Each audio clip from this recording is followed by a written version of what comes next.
I think patakuenda atichadi chinonzi opposition. Uruda kuopoza chi ende munogara pasi motaurirana. Uruda kuopoza chi mowirirana ka Geza na Mnangagwa wacho na Chamisa wacho. Wirirana ika.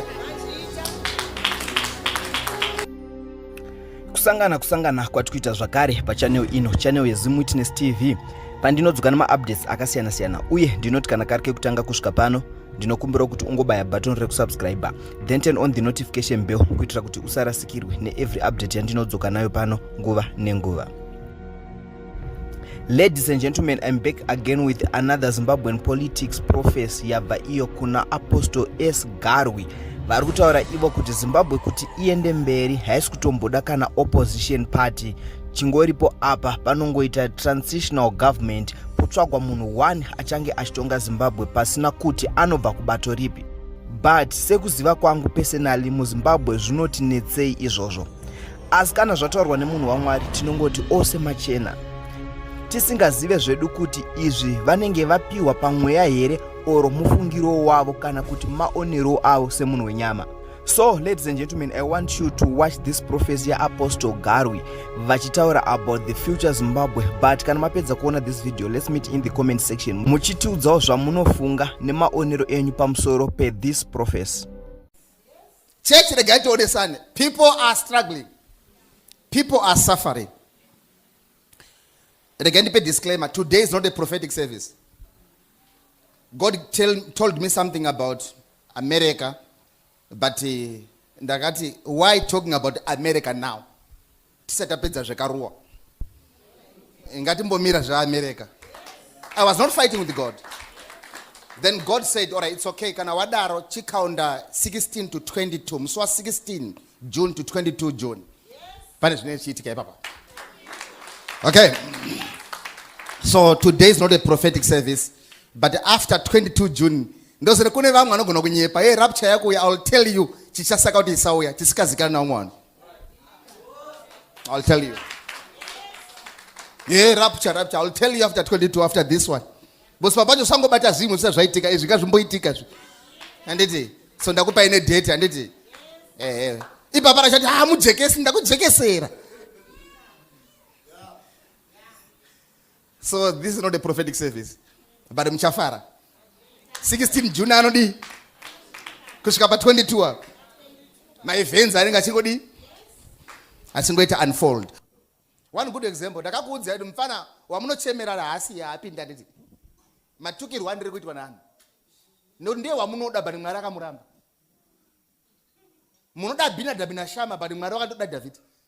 Ndosanjika koma na nadu mkoma ndatika koma mukarowa Zimbabwe 45 years.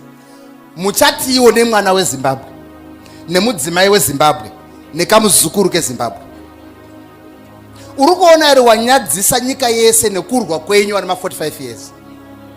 Nguwa ino Zimbabwe makura zvekuti amuchafani kurwa.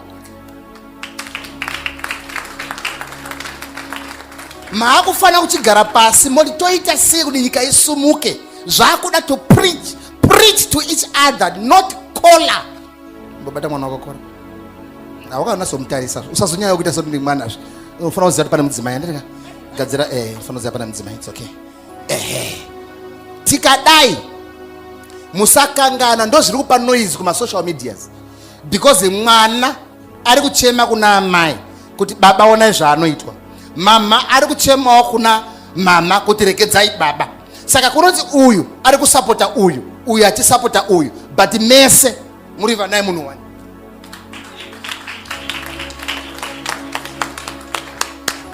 I think patakuenda atichadi chinonzi opposition. Uruda kuopoza chi ende munogara pasi motaurirana. Uruda kuopoza chi ndosa makambani zachipinda kurana kupfura nyika because makambani akuna opposition. Machechi achirana kupfura nyika because machechi ana opposition. Nyika inonetsa nokuda kwekuti opposition.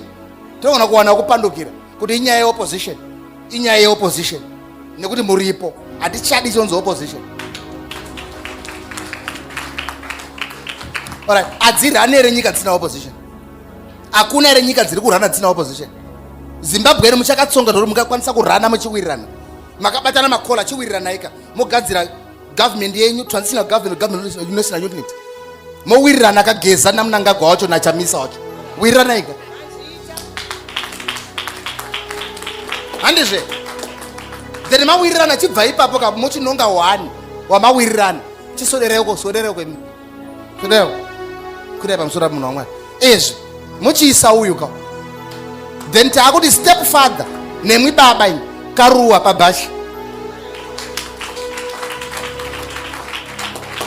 Zvinonesere zvandiri kutaura izvi. Mozoti mangwana you speak in riddles. Handina kuudza chokwadera. Are we together? Hazvichafanirwe kurova mwana akura kudai. Hazvichafanirwe kurova mwana akura kudai. Zimbabwe takura 1980 hasi nhasi. Hatichadi kurwa. Ndosama musatanga imwe hondo. Chinosaka kuti mufarire hondo imwe inyaya kuti hamuna zvinhu zvekuprotecta. Uri chigunduro chirara murodhi ungatadza kufarira hondo. But inini ndine kamba ndosati hondo ikauya ndopwanyirwa kambani yangu. Vashandi vangu vanoparara. Dzimba dzangu dzinoparara. Zvinobhombwa. Tarisa Russia neUkraine. Vanhu vamadestitute. Handizvere cheche. Inyaya yehondo. Dzimba dzinoparara. Usina chekuseva, chekuprotecta ungatadza kufarira hondo. Saka batsirwa nesu tine zvekuprotecta. Unoti ndakatenga mota zuro. Motaura zvehondo. Ndotombomirai. Tsoka ndo vangaida. Ro ndine mota ndine ndakatenga zuro motaura zvehondo. Ora ndichida kuchata mangwana. Ndikuda kuchata mangwana motaura zvehondo. Akomana musadaro mbomirai ini. Wotaura stay away ndine bhazi rokunza zviro. Kundikase kuita madhiri nditengese. Ndomukira usiku nonyepa ndouya. Preach the good news. Preach the good news. Preach the good news. Thank you. You may be seated. But this guy is coming. The good part of it, akakaruwa kari kubva kunze. Pandakatanga this prophecy ndiramba ndichidzokorora because yakusvika. Kune vanondifollowa nanondimaka. Hauna nharo nazvo zvakusvika. Karuwa aka kasiri muzano PF.